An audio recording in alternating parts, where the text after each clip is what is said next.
حياك الله نجم هذا الشيخ. عليكم السلام ورحمة الله من الشيطان الرجيم. بسم الله الرحمن الرحیم. शेख अब्दुर्रहमान सुद्देस का अंदाज कुरान पाक पढ़ने का। عما يتساءلون عن النبأ العظيم الذي هم فيه مختلفون كلا سيعلمون ثم كلا سيعلمون ألم نجعل الأرض مهادا والجبال أوتادا وخلقناكم أزواجا وجعلنا نومكم سباتا وجعلنا الليل لباسا وجعلنا النهار معاشا وبنينا فوقكم سبعا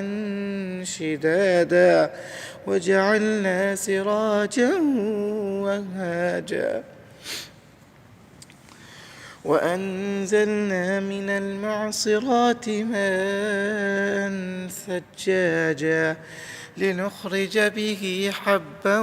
ونباتا وجنات ألفافا إن يوم الفصل كان ميقاتا يوم ينفخ في الصور فتأتون أفواجا وفتحت السماء فكانت أبوابا وصيرت الجبال فكانت سرابا إن جهنم كانت مرصادا للطاغين مآبا لابسين فيها أحقابا لا يذوقون فيها بردا ولا شرابا إلا حميما وغساقا جزاء وفاقا إنهم كانوا لا يرجون حسابا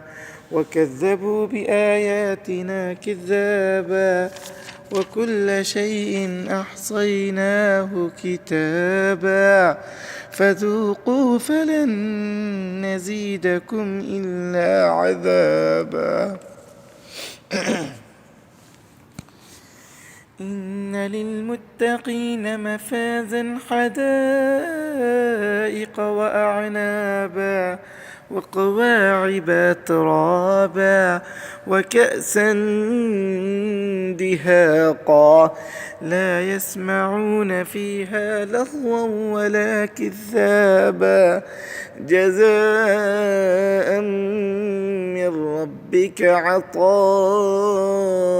حسابا رب السماوات والأرض وما بينهما الرحمن لا يملكون منه خطابا يوم يقوم الروح والملائكة صفا لا يتكلمون إلا من أذن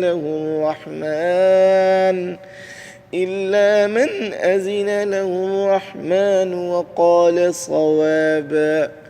ذلك اليوم الحق فمن شاء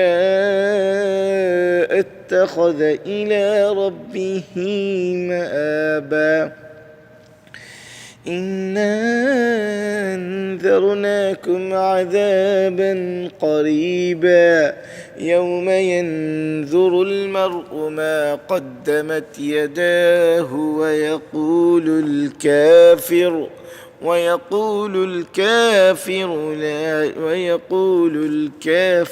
يا ليتني كنت ترابا.